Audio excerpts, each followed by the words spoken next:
Hello everyone. This is my Patreon in review for the week of March 4th. There are 5 videos that I give you every week, and I'll give you a Patreon on review here on YouTube so that if you are a patron and you forgot to watch, you know what you're missing.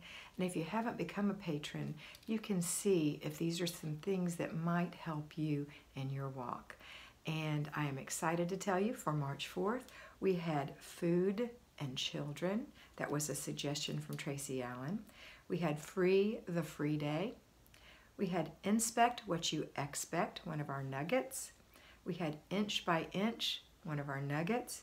And we had Time is Going to Pass Anyway, one of our nuggets. So these things are 3 to 5 minutes long, these little videos, and they're intended for you to really give you something to chew on during the week and think about. I hope you have a fabulous day, and I look forward to seeing you become one of our force of 1,000, one of our force for change. Have a wonderful day, and always remember to be beautiful because you are beautiful.